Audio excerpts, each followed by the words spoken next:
Now it's time to cut our pieces, our bear bunny pieces. I often like to use these Fiskars spring-loaded scissors because they're easier on my hands, but sometimes I'll use these scissors as well. As we're cutting out our pieces, you're going to slide the blade of your scissors underneath the fur here because you don't want to chop the fur because that will leave a bad effect. And you cut inside the lines. I like to use small little cuts, and as you can see, I'm not cutting the fur because I can split it apart like that. I slide this under.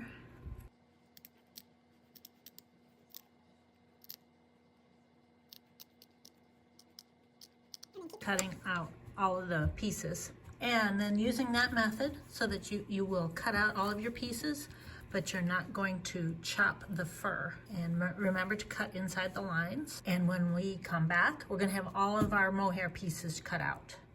Oh, now I've got all of my mohair pieces cut out, and now it's time to cut out the felt pieces.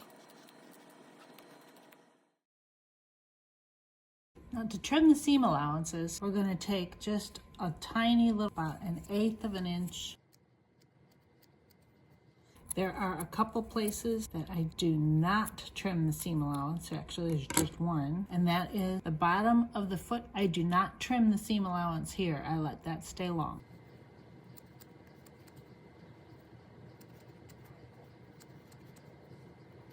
And then after you've done that, pull that mohair away from the seam. Continue on with the others.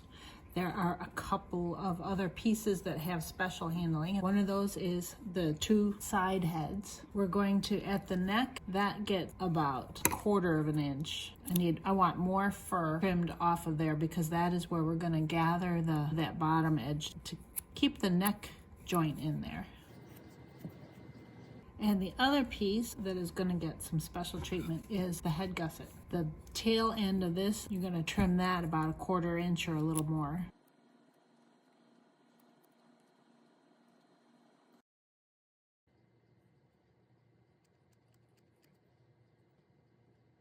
And then when we come to the nose, this is going to be the front of the nose of the bear.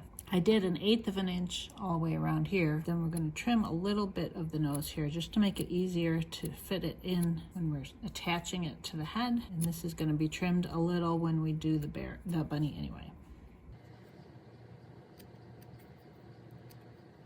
This is going to get trimmed down more when we do the bunny, but I just wanted to do it a little bit, just this far, before we sew the head together and stuff it. And when we get back, we have one more piece to cut out.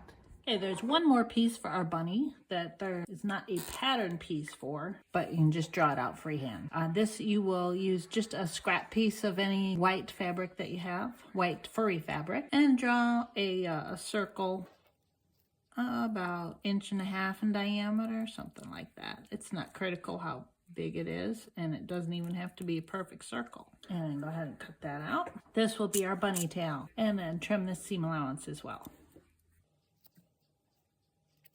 Now go through all of your mohair or your fur pieces and make sure that you have cleaned all of the seam allowances off of with taking the fur off like that. And then when we come back, we are going to pin our pieces together. Now we're ready to match up our pieces and start pinning them together. Now, speaking of pinning, I happen to use alligator clips. I find it easier. Now, to begin with, we first need to match up our pattern pieces. So I'm going to turn them all over so that we can match them up. Okay, I've got my pattern pieces turned over. There's a few pieces that we will not need immediately. That is the tail. At the moment, we don't need the foot pads. Right now, we do not need the head gusset, so I'm going to put those to the side. The first pieces that I'm going to match up are the body because that's the easiest. They are, in this pattern, there are 2 body pieces. I am going to put them right sides together, which means fur sides together. And with my fingers, I am sliding the fur so that it's on the inside. And then I am clipping, or if you want to pin, then you can pin these pieces together. Like that. Like I said, I prefer the clips, so I am going to use clips. This is the back of the body. This area is what we are going to leave open and not stitch this closed. But I am still going to put 1 or 2 clips here to help keep the body in position.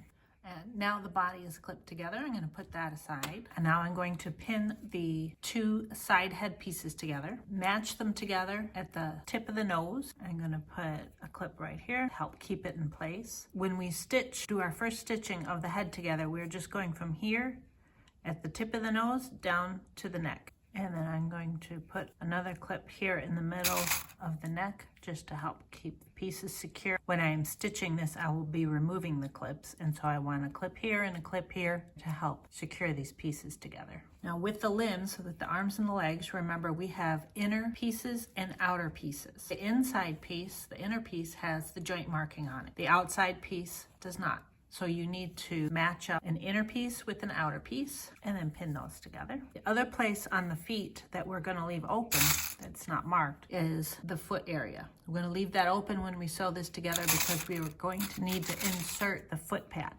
Now do the other leg in the same manner. With this particular pattern, the arms are both full size. The arms do not have paw pads on them, but you still have an inner arm and an outer arm. So remember to pick one of each when you're matching those up, and you pin those together in the same way. And then also we have the ears, the bunny ears. And we're going to pin one of these, and you want to make sure you have the nice clean side facing the fur. If you look at this, the felt, we can see where a little bit where we had traced the pattern piece out. So we want that on the outside and the clean felt on the inside. And there we go. Now our pieces are all pinned together and we're ready to start sewing.